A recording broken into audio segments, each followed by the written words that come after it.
নলাদা একটা মেয়েকে বলল, তোমার মনে পড়ে সেই ছোটবেলায় আমাদের স্কুলের কথা, স্কুলের মাঠে খেলাধুলা করা, স্যারের পেছনে লাগা, এর টিফিন ও খাওয়া, ওর টিফিন এ খাওয়া, স্কুল পালিয়ে কত ঘুরে বেড়ানো, মনে পড়ছে না?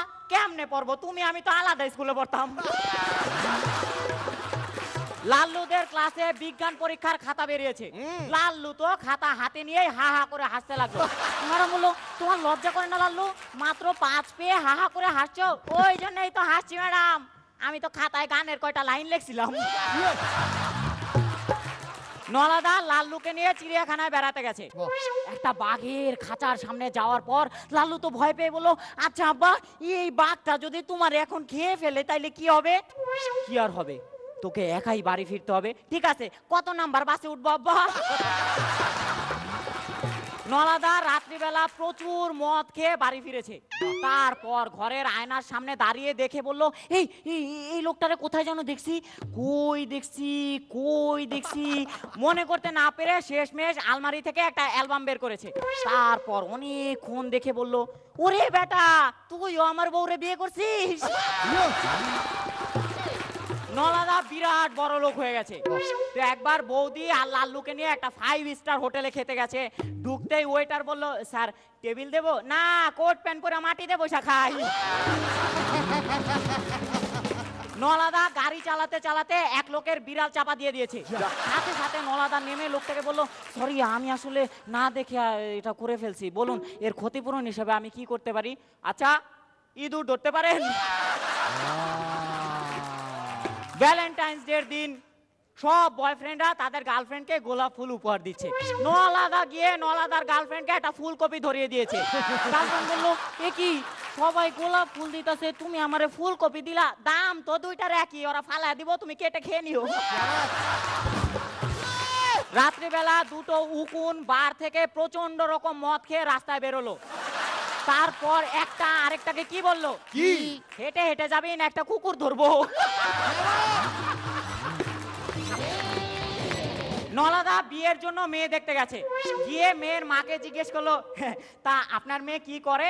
আমার মেয়ে তো সকালবেলা ঘুম থেকে উঠে তারপর এক কাপ চা বানায়, তারপর চাটা খায়, তারপর ঘরদোর পরিষ্কার করে, ভাত ডাল তরকারি রান্না করে, তারপর ভাত ডাল তরকারিগুলো খায়, তারপর একটু ঘুমায়, ঘুম থেকে উঠে আবার ঘরদোর পরিষ্কার করে, সন্ধ্যাবেলা ঘরে বাতি জ্বালে, রুটি ডাল তরকারি রান্না করে, তারপর রুটি ডাল তরকারিগুলো খায়। তা আপনার মেয়ে আর কি করে?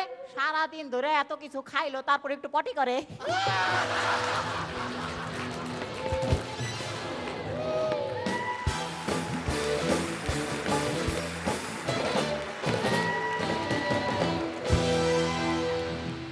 পরান্দা খুব ভালো এনজয় করি, বিশেষ করে এইটা, দুটো মাতাল রাস্তায় কিরে হেঁটে হেঁটে যাবি না ট্যাক্সি ধরবি, সেখানে দুটো উকুন, খুব ভালো, ভীষণভাবে এনজয় করেছি এটা, খুব ভালো। তুই তো চিরকালই ভালো, অল দ্য বেস্ট।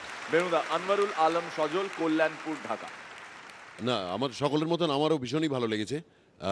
তবে বেশিরভাগ জোকই আজকাল হয়ে যায় তো একটু নোংরা কথা না বললে জোকগুলো ভালো লাগে না, সেখানে পরিমাণে এখানে নোংরা কথা খুবই কম ছিল, কাজেই সেই হিসেবে আই অ্যাপ্রিসিয়েট।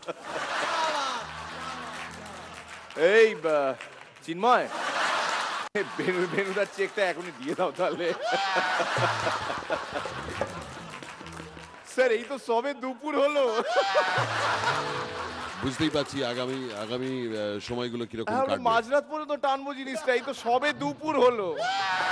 শ্রীলেখা, বেশ সিলি ম্যাটেরিয়াল ভরা জোক, মানে পুরো প্রেজেন্টেশনটা, এটা বোধহয় মানে তোর চেহারা তোর প্রেজেন্টেশনের সাথে মানায়। আমি তোকে সিলি বলছি না, মানে যেভাবে তুই প্রেজেন্ট করিস সেটা খুব মজার একটা, মানে কনভার্টেড হয়ে যায়, খুব মজার। অ্যাপারেন্টলি খুব শুনতে সিলি, আমি বললে লোকে হাসবে না, কিন্তু তুই যেভাবে বলিস সেটাতে ভীষণ মজা পাই। Thank you. বাবা।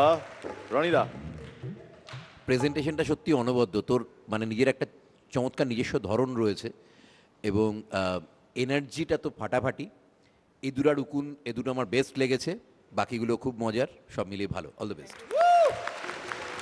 সজল প্লিজ।